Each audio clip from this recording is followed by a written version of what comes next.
জীবনে এইরকম জানেন তো, সংখ্যাগরিষ্ঠতা থেকে একটু কমিয়ে দেয়, তারপর একদিন কোনো সিটই দেয় না।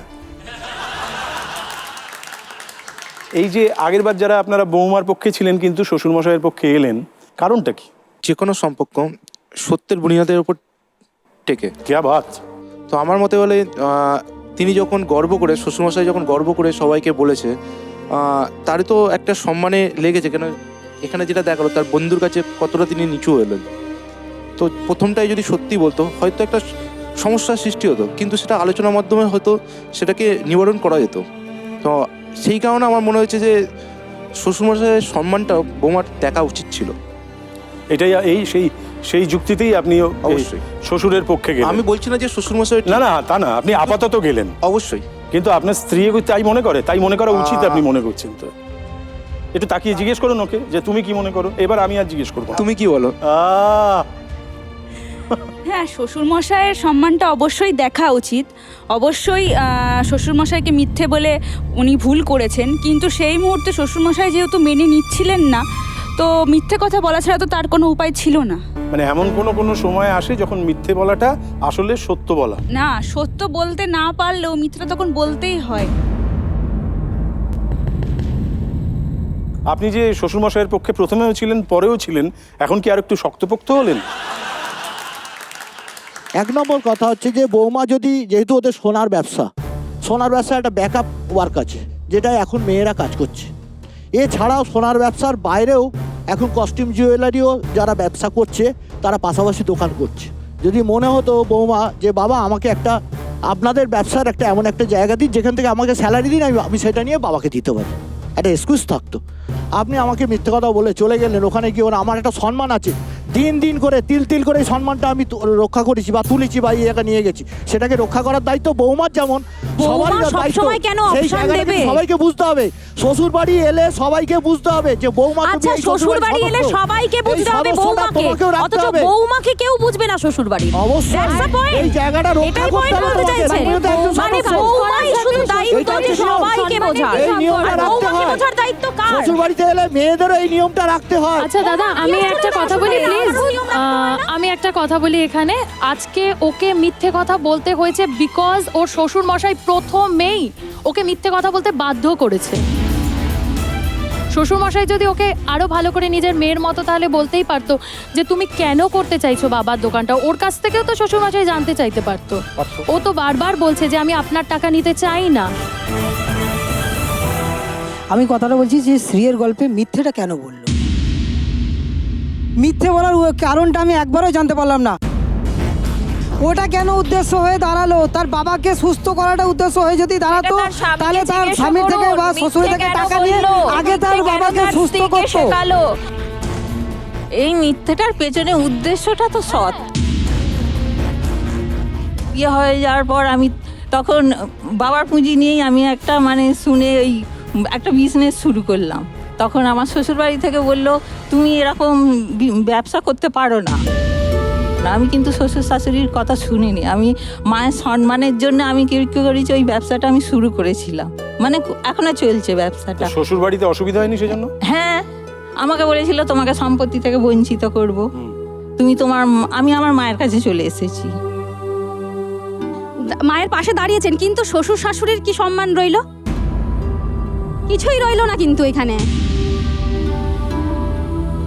আমরা কতটুকু মিথ্যে বলবো আর কতটুকু সত্যি বলবো, এর মাপ কে ঠিক করে দেবে? মাপকাঠিটাই বা কি আমরা কেউ জানি না। শ্রী বনেদি বাড়ির বউ হয়েও একটা বাপের বাড়ির দায়িত্ব নেওয়ার কথা শুধু বলেছিল এবং চেয়েছিল এবং একটা কাজ করেছিল, সেটা নিয়েই তো এত গোলমাল। আমরা এবারে কিন্তু যে জায়গায় গল্পটাকে ছেড়ে এসেছি তার থেকে একটু এগিয়ে যাব।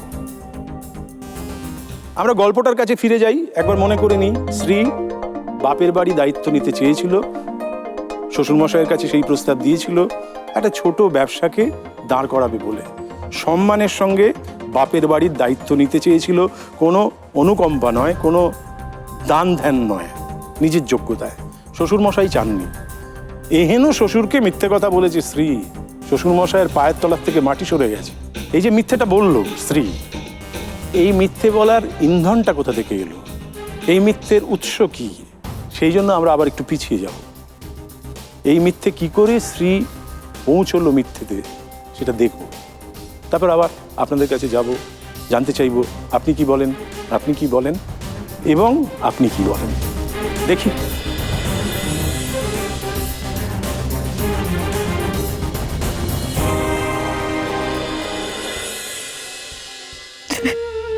কি হয়েছে শ্রী? এই শ্রী, কি হলো? কিছু বলছো না যে? কাঁদছো কেন? বাবা এবার শেষ হয়ে যাবে গো। প্যারালাইজড হয়ে বিছানায় শুয়ে শুয়েও মহাজনের হুমকি শুনতে হচ্ছে বাবাকে।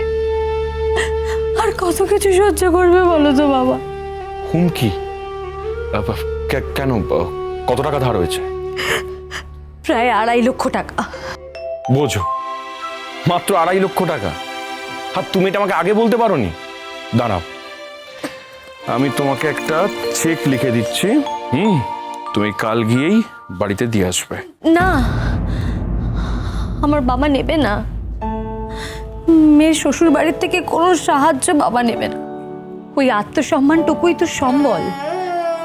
এই বাড়ির টাকা বাবা কিছুতেই নেবে না, আমি জানি। তাহলে এটাকে সাহায্য বলো না, এটাকে ধার বলো। উনি নয় পরে সময় সুযোগ করে শোধ দিয়ে দেবেন। শোধ? বিছানা ছেড়ে কবে উঠবেন তার ঠিক নেই, আবার ধার। ছাড়ো তো, এখন এই সংসারটা কিভাবে চলবে আমার তো সেটা নিয়ে খুব চিন্তা হচ্ছে।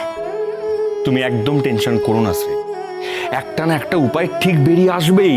শোনো না, বলো। মা বলছিল আমি যদি কটা দিন গিয়ে দোকানটায় বসি। তুমি? ইম্পসিবল। কেন? তোমার মনে হয় বাবা এটা মানবে? বাবা না মানুক, তুমি মানবে কি? তাতে কি এসে যায় শ্রী? আমি তো চাকরি করি না, বাবার ব্যবসাতেই তো রোজগার। বাবার অমতে গেলে আমাদের দুজনকে ঘাট ধাক্কা দিয়ে বাড়ি থেকে বার করে দেবে।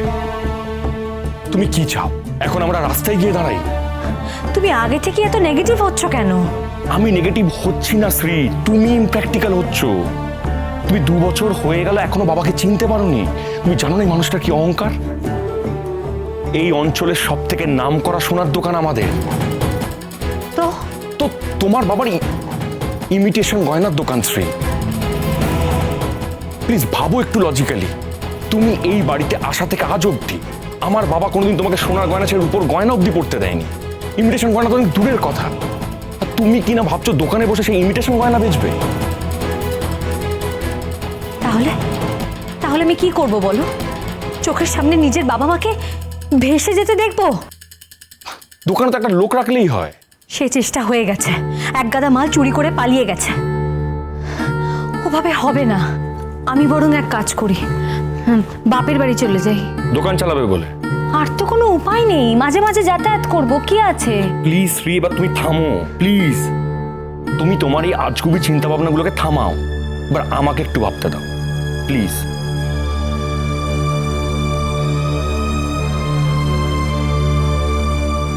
ইয়েস, তোমার দোকানে বসা নিয়ে দরকার তো তুমি বসবে, কিন্তু বাবাকে এটা বলবে না। মানে তাহলে বাবাকে কি বলবো? তুমি বলবে তুমি একটা চাকরি পেয়েছো।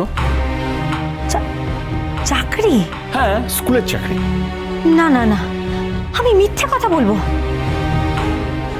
আমি বাবাকে মিথ্যা কথা বলতে পারবো না। ও প্লিজ শ্রী, তোমার বাপের বাড়ি থেকে যাতায়াত করার থেকে এটা ফার বেটার আইডিয়া। একেবারেই নয়। তোমার যখন বাবাকে সত্যি কথা বলার সাহস নেই, তাহলে আমিও বাবাকে মিথ্যে কথা বলতে পারবো না। তোমাদের পরিবারের যখন এতই অহংকার, তাহলে একটা ইমিটেশন দোকানদারের মেয়েকে কেন বউ করে আনলে বাড়ির? Please Shri, try to understand. সংসারে থাকতে হলে মাঝে মধ্যে মিথ্যের আশ্রয় নিতে হয়। আমি পারবো না। বাবা আমাকে যথেষ্ট স্নেহ করেন, ভালোবাসেন। আমি কিছুতেই বাবার বিশ্বাস ভাঙতে পারবো না। ফাইন, ইউ ডিসাইড দেন। একটা ভয়ঙ্কর সত্যি বলে আমাদের এই সুন্দর সংসারটা ভাঙবে, নাকি একটা ছোট্ট মিথ্যে বলে সব দিকটা বাঁচাবে? তুমি ডিসাইড করো।